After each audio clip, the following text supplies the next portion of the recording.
and welcome to the sportsbet.io European Champions League podcast. This is Matchday for Wednesday, and it's another day of brilliant Champions League action. Don't forget to go and look across our YouTube channel for all of the videos brought to you by sportsbet.io. That's Clubhouse TV on YouTube. Joined as always by the fantastic Rob Daly. Rob, we're going to start on Wednesday with Club Brugge against Aston Villa. Now, Unai Emery is about my favourite man on the planet. You'd be second, but Unai Emery is probably top at the moment. They are off the back of a bit of a disappointing defeat to Spurs, but in Europe they top the Champions League table and they look very, very hard to oppose here. Yeah, I mean, they've been formidable in the Champions League so far. You know, they've beat Young Boys 3-0 away, and then they followed that with the 2-0 win of Bologna on Matchday 3, having beaten Bayern, which of course is the one. And I was speaking to a Villa fan in the week who said he's never known an atmosphere at Villa Park like that night against Bayern. So look, Villa ramp it up for the Champions League. No doubt. They've been very professional in all three games, yet to concede, all this stuff. Unai Emery knows Europe, etc., etc. But bad 8 days.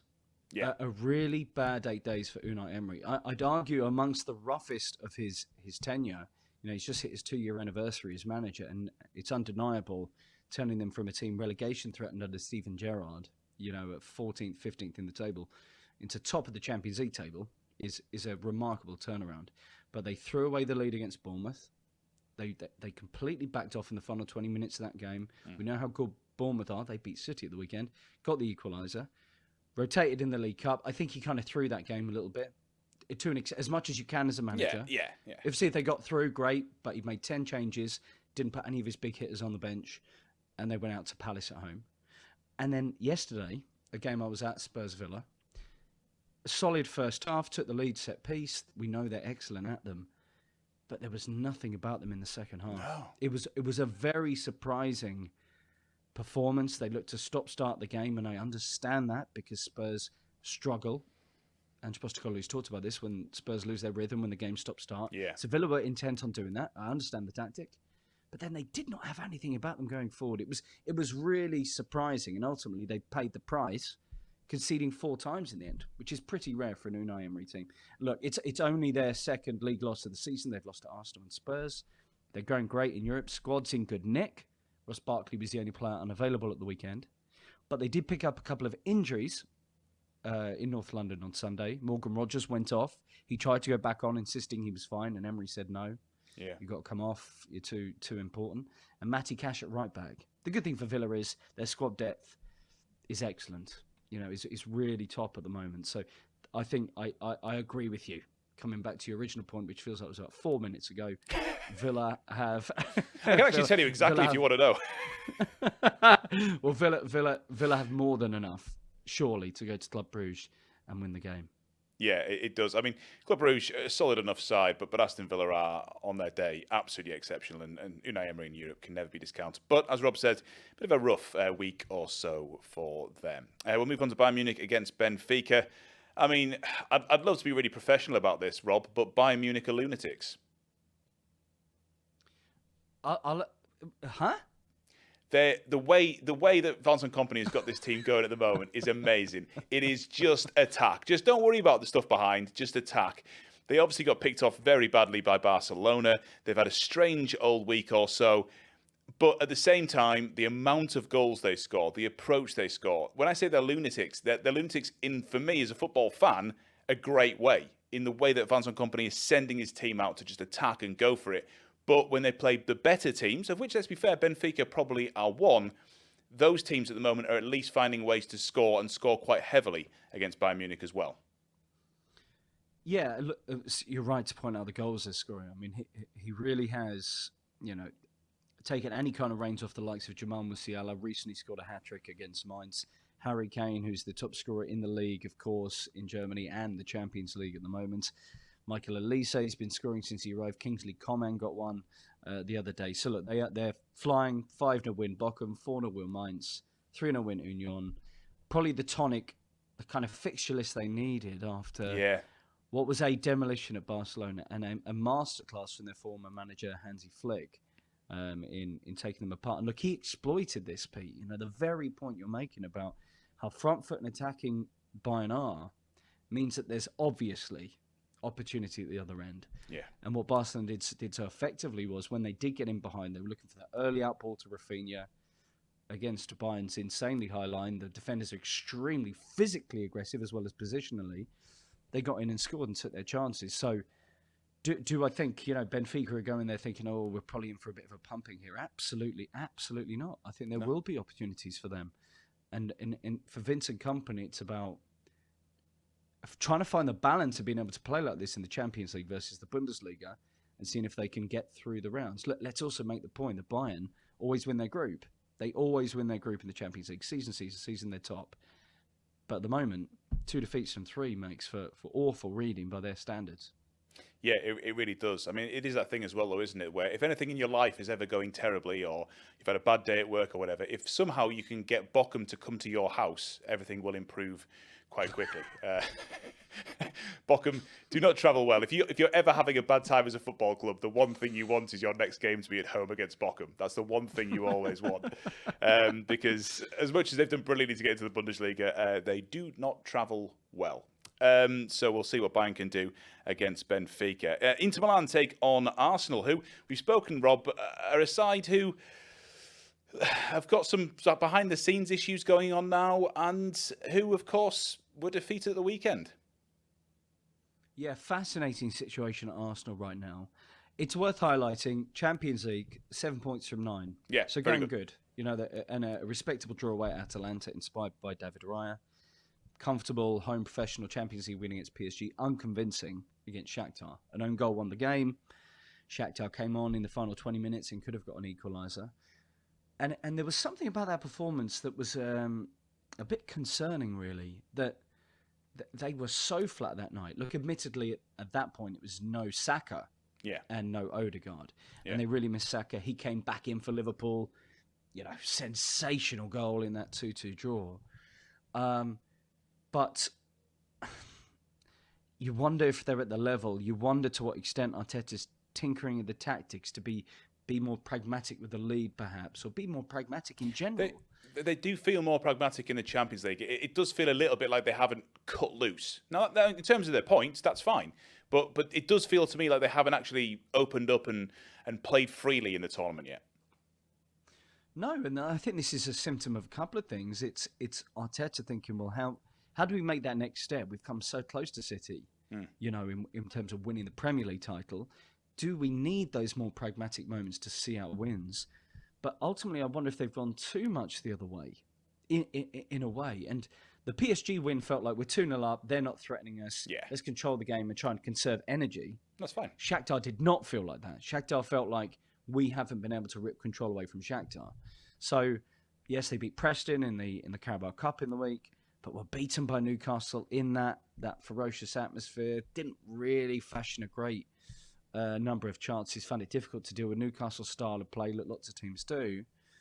There's this story breaking on Monday morning that their sporting director Edu's going to leave, which is a shocking development because it feels like him and Arteta are the pillars upon which Arsenal are building what they've built exactly.